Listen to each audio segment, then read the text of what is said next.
21 साल पहले आज के ही दिन कारगिल के युद्ध में हमारी सेना ने भारत की जीत का झंडा फहराया था।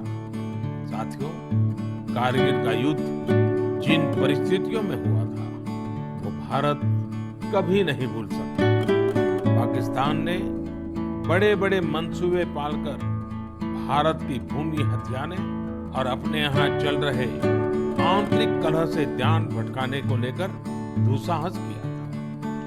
भारत तब पाकिस्तान से अच्छे संबंधों के लिए प्रयासरत था, लेकिन कहा जाता है ना, बैरू अकारन सब काहू सौ, जो कर हित अनहित ताहू सौ।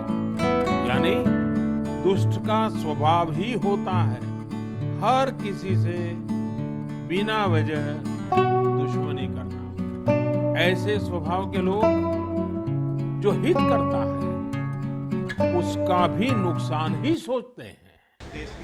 सर, हम दिल्ली के फेमस प्राचीन हनुमान मंदिर पे हैं और 5 तारीख को प्रधानमंत्री जी अयोध्या भी जा रहे हैं। ये बहुत ही इम्पोर्टेंट है। आज मन की बात भी है, आपने यहाँ पे इसी ऐतिहासिक जगह पे सुना। देखिए, बिल्कुल आज इस तरह हमारे प्रधानमंत्री जी आदरणीय नरेंद्र मोदी जी ने कारगिल विजय दिवस के अवसर पर उन जवानों को शत नमन करते हुए श्रद्धांजलि अर्पित की है। और इसके साथ ही साथ देश के जवान, देश के आज किसान हो, युवा हो, महिला हो, वो आज जिन्होंने हमारे देश की रक्षा की, ऐसे जवानों के प्रति अपनी कृतज्ञता प्रकट करते हैं। और आज दिल्ली भारतीय जनता पार्टी की ओर से इस कनॉट प्लेस के हनुमान मंदिर के पवित्र प्रांगण में मन की बात का कार्यक्रम हम लोगों ने सुना। प्रधानमंत्री जी की निश्चित रूप से एक दैवी प्रेरणा यहाँ से कार्यकर्ताओं को मिलेगी और हम लोग आने वाले समय में जिस तरह से हमारे प्रधानमंत्री 5 अगस्त को अयोध्या में राम मंदिर का शिलान्यास करने जा रहे हैं, उसके लिए हम यही कहेंगे, जय श्री राम। हमारे साथ इस वक्त दिल्ली प्रदेश बीजेपी के युवा मोर्चा के अध्यक्ष यादव जी हैं। यादव जी, आज हम कनॉट प्लेस के ऐतिहासिक प्राचीन हनुमान मंदिर के स्थान पर हमने मन की बातें सुनी, प्रधानमंत्री का उद्बोधन सुना। क्या मेन बातें जो आपको आपके दिल को छुई या आपको प्रेरणा देती हैं? और ज़रूर 5 तारीख को तो प्रधानमंत्री अयोध्या भी जा रहे हैं, वहाँ मंदिर का स्थापना रामलला का होना है। ये जब से मोदी जी प्रधानमंत्री बने हैं, हर महीने की आखिरी इतवार को मन की बात वो करते हैं। इसका लोग इंतज़ार करते हैं कि जो मन की बात का मतलब है कि वो देश के बारे में जो मोदी जी सोचते हैं पिछले कई सालों से, जो देश को वो आगे ले जाना चाहते हैं, देश को किन ऊंचाइयों को वो पहुंचाना चाहते हैं, उनका वो दर्द और उनकी योजना उस मन की बात में आती है। उससे सारे युवा प्रेरणा लेते हैं पूरे देश के और उससे कुछ सीखते हैं। जैसे आज हमने मन की बात सुनी, उन्होंने कारगिल दिवस के विजय शहीदों को भी श्रद्धांजलि दी और साथ में उन्होंने रक्षाबंधन पर जो पवित्र पर्व आता है, जो चाइना से हम राखी इंपोर्ट करते थे, उसको आत्मनिर्भर भारत के तहत यहाँ की महिलाएं बहनें हमारी उसको बना रही हैं। ऐसे आत्मनिर्भर भारत के तहत हम लोकल फॉर वोकल की बात करते हैं कि जो चीज़ें यहाँ पे आएंगी, चाहे सैनिटाइजेशन के गांव की बात करी कि जो 6 लाख की मशीन थी उसको 50,000 में एक युवा ने उसको बनाया और उसको सैनिटाइज पूरे गांव को वो कर रहा है और खेती बाड़ी में उसका उपयोग कर रहे हैं। ऐसे बहुत सारी चीज़ें मोदी जी, चाहे पहले की मन की बात करें तो चाहे वो स्वच्छता की बात करें, टॉयलेट बनाने की बात करें, फ्री सिलेंडर देने की, गाँव में चूल्हा मुक्त भारत की बात करें, ऐसे बहुत सारी चीज़ें जो उनके मन में रहती हैं कि हमारे भारत का जो सपना उन्होंने विश्व गुरु बनाने का देखा है, उससे वो प्रेरित करते हैं लोगों को कि देखो, दिल्ली, बम्बई, मुंबई, कलकत्ता ही नहीं, हमारा पूरा देश है, चाहे वो गांव में रहने वाला हो, कच्छ में रहने वाला, यूपी में रहने वाला हो, तमिलनाडु में रहने वाला हो, सबकी चिंता करते हैं और देश को आगे ले जाने की बात करते हैं मन की बात पे। इसीलिए सारे युवा उसको देखते हैं और अपने जीवन में इसको अप्लाई करते हैं। प्रधानमंत्री के अक्सर एक यदि बिंदु कहें जो मोस्ट इम्पॉर्टेंट होती हैं, वो होती हैं हमारे सेना, हमारे प्रहरी और हमारे किसान। और अब वो आत्मनिर्भर भारत की बात तो करते रहे। आत्मनिर्भर भारत के पीछे बहुत बड़ा एक सोच है मोदी जी की, उसको हम हर युवा को समझना चाहिए, क्योंकि हमेशा चाइना से हम लाखों करोड़ों अरबों रुपए हमारे चाइना के खाते में चले जाते हैं उनकी चाइनीज़ चीज़ें खरीद के। वो चाहते हैं कि जो रक्षाबंधन हिंदुओं का त्यौहार है, भारत का त्यौहार है, उसको तो कम से कम यहाँ की महिलाएं अपने राखी तैयार करें, वो राखी वैसी तैयार करें जो स्वयं अपने भाइयों को बांध सकें। तो आत्मनिर्भर भारत के तहत वो बहुत सारे, एक केवल रक्षाबंधन ही नहीं है, आप देखेंगे चाहे पतंग भी बनेंगी, चाहे कोई भी चीज़ें आएंगी, सब चीज़ें देश में जो होगा वो आत्मनिर्भर के तहत, क्योंकि देश का पैसा देश में रहेगा, युवाओं को रोज़गार मिलेगा, वरना हम इंपोर्ट करते रह जाएंगे। सोच मोदी जी की दिखाती है कि आओ दोस्तों, हमारा देश युवाओं का है, 65% यहाँ पे युवा हैं, वो खुद काम को ढूंढे और खुद काम को करें, खुद तो करें ही, साथ में अपने साथ 10-20-50 लोगों को रोज़गार भी दे, जिससे हमारा देश आत्मनिर्भर बने। हमें किसी दूसरे देश पे आत्मनिर्भर ना रहना पड़े कि भाई वहाँ से हम चीज़ खरीदेंगे फिर उसके बाद हम उसका इस्तेमाल करेंगे। चाहे वो अब मोदी जी के आखिरी के साल की बात हम करते हैं, ये साल अभी जो बीता है 6 साल हो गए, उन्होंने 6 साल के इस साल में जो काम किए वो बड़े ऐतिहासिक काम थे। चाहे वो राम मंदिर की बात हो, बीजेपी के कार्यकर्ताओं ने आंदोलन किया लेकिन वो सुप्रीम कोर्ट ने रास्ता दिखाते हुए आज 5 तारीख को भव्य मंदिर की आधारशिला रखने जा रहे हैं मोदी जी। उसके लिए कितना गर्वान्वित महसूस कर रहा है पूरा देश। चाहे वो कश्मीर की बात हो, 370 हटाने की बात हो, वो भी मोदी जी ने बड़े अच्छी तरह से उसको निभाया और लोगों को बड़ी उसमें अनुभूति मिली पूरे देश को कि देखो 370 जो हमेशा काल लगता था वो हट नहीं पाएगा, वो हट गया।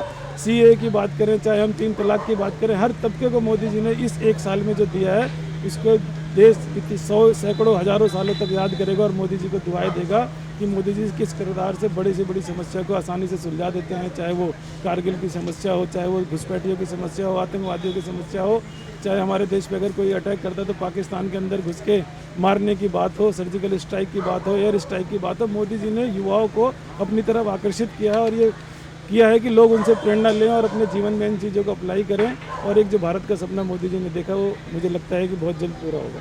यादव जी, आपके अध्यक्ष, दिल्ली अध्यक्ष आदेश गुप्ता जी ने आप पे एक बहुत बड़ा, आपकी टीम पे बहुत बड़ा दारोमदार रखा है कि जो बिजली का जो गलत बिल आ रहा है उस पर आप लोग आंदोलन कर रहे हैं और कई दिनों से ये चलता रहा और कह रहे हैं कि युवा मोर्चा इसको सबसे आगे बढ़कर इसको आगे ले जाएगी, अंत तक ले जाएगी। देखो, युवा हमें अध्यक्ष जी की हम धन्यवाद इसलिए करते हैं कि उन्होंने हम पे इतना भरोसा किया। और जब केजरीवाल सरकार पिछले कई सालों से दिल्ली में है तो हमने पोल फोल अभियान चलाए दिल्ली केजरीवाल की, चाहे वो किसी भी माध्यम से जो उन्होंने वादे किए थे। लेकिन अध्यक्ष जी को पूरा भरोसा है कि जो बिजली के नाम पे झूठ बोलकर केजरीवाल सरकार बनी है, चाहे वो सब्सिडी देने के नाम पे थी, चाहे वो सरचार्ज लगाने की बात थी, चाहे फिक्स चार्ज लगाने की बात थी, वो इकट्ठा बिल भेजने की बात हो रही है कि वो एक, मेरा सिर्फ ये मानना है कि जब पिछले 3 महीने पूरा देश लॉकडाउन में रहा तो फिर किस प्रकार का बिजली का बिल, किस प्रकार की माफ़ी वाले बिल की वो बात करते हैं। अगर ये मंदिर 3 महीने बंद रहा तो इसका 3 महीने का बिल आना चाहिए कि नहीं आना चाहिए, आप खुद बता सकते हैं।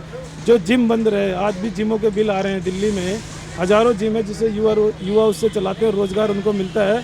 लाखों का बिल जो जिम बंद है उनका आ रहा है। तो क्या हमें इस पर आंदोलन करना चाहिए कि नहीं करना चाहिए? इन सब चीज़ों को सोचते हुए जब आदेश जी ने देखा, दर्द देखा कि ये केजरीवाल जो झूठी सरकार है उसने लोगों को गुमराह करने के लिए फ्री की राजनीति करी, तो युवा मोर्चा को दायित्व दिया कि कहीं कोई बिजली काटने आएगा, कोई बिजली कनेक्शन काटने का नोटिस देगा तो युवा मोर्चा वहाँ जाएगा, पहले तो उस बिजली को कटने नहीं देगा। अगर वो बिजली काट देंगे तो हम उस बिजली को जोड़ कर आएंगे। ये आदेश जी का हम पे भरोसा है और इस आंदोलन को जब तक ये सारी चीज़ें माफ़ नहीं कर देते केजरीवाल, बढ़े हुए दाम और भागता हुआ मीटर, तब तक हम इस आंदोलन को चालू रखेंगे। यादव जी, क्या ये एक बात सच है कि जो सब्सिडी दे रही थी केजरीवाल सरकार, क्या आप उससे सहमत हैं क्या, या उसी की भरपाई अब हो रही है? केजरीवाल जी ने जो झूठ बोला था चुनाव से पहले कि हम बिजली को फ्री देंगे और उन्होंने 0 बिजली के बिल भेजे थे, उसकी भरपाई करने के लिए वो बिजली कंपनियों से मिली भगत करके उनको मनमानी करने की छूट दे दी है कि भैया चलो अच्छा हुआ कोरोना आ गया, जो तुमने पिछली बार मैंने हमारे कहने पर आपने 0 बिल भेजा था उसके 3 महीने में बिजली तो इस्तेमाल हुई नहीं, लेकिन आप बिल भेज के इसकी भरपाई कर लो, जिससे कि जो वादा हमने इनडायरेक्टली चुनाव से पहले किया था उसको हम इस लॉकडाउन के टाइम पे पूरा कर लेते हैं और बिजली कंपनियों की जेब भर रहे हैं और अपनी भी जेब भरने का काम कर रहे हैं केजरीवाल। तो क्या आप जो रेगुलेटर है दिल्ली में, Delhi regulator, electricity regulator commission, क्या आप उसको भंग करने की मांग करेंगे? हम तो केजरीवाल सरकार को ही भंग करने की मांग कर रहे हैं, क्योंकि केजरीवाल सरकार ही सारे वादे कर रही है, वो उनसे मिली हुई है। चाहे वो बस पे फ्री देने की बात थी, बसों में मार्शल कहाँ है? चुनाव से पहले बसों में मार्शल लगाए थे कि बस में मार्शल नहीं दिखेंगे आपको। बसों की हालत ख़राब है, बसों बढ़ाने की बात करी थी, वाईफाई लगाने की बात करी थी, सीसीटीवी कैमरे लगाने की बात करे थे, तो ये सरकारी भंग होने लायक है। लेकिन उन्होंने सही मौके पे दिल्ली की भावनाओं का फ़ायदा उठाया, बस फ्री करने का नाटक करा, बिजली फ्री करने का नाटक करा, पानी फ्री करने का नाटक करा और जनता उनके बहकाव में आ गई है। हम उनको एक्सपोज करेंगे 5 साल की दोबारा से केजरीवाल ने जिस प्रकार से लोगों के साथ छल किया है, कपट किया है, उसको एक्सपोज करके उनको दिल्ली से खदेड़ने का काम करेंगे और जो कंपनियां मिली हैं उनको सज़ा देने का भी काम करेंगे। जैसे जैसे समय आएगा, जैसे जैसे उनकी पोल और खुलती जाएगी, कितने पैसे का घोटाला उन्होंने करा, CAG की रिपोर्ट वगैरह जब आएगी तो हम उस चीज़ पे भी कदम उठाएंगे। बहुत बहुत धन्यवाद। हमारे साथ और कुछ लोग जुड़े हुए हैं। आपने आज मन की बात सुनी प्रधानमंत्री जी के साथ और दिल्ली प्रदेश अध्यक्ष जी के साथ, आपको क्या खास लगा मन की बात में और किन बिंदुओं पे आपकी नज़र रही? एक बिंदु के अच्छे थे। एक तो कारगिल के बारे में, दूसरा एक जो उन्होंने विद्यार्थियों से बात की, इससे हमारा विद्यार्थी और डिफरेंट जगह पे, इससे बड़ा एक विद्यार्थियों का मनोबल बढ़ेगा। ख़ास तौर से लॉकडाउन के पीरियड में जब विद्यार्थी पढ़ नहीं पा रहा है, स्कूल नहीं जा पा रहा है, तो इससे लगता है कि हमारे प्रधानमंत्री जी का जो ध्यान है वो चारों तरफ, कारगिल की तरफ भी है और नए प्रोडक्ट्स की तरफ भी है और स्टडीज़ की तरफ भी है। ये बहुत अच्छी बात है।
Download Tarang online radio app from Google Play Store.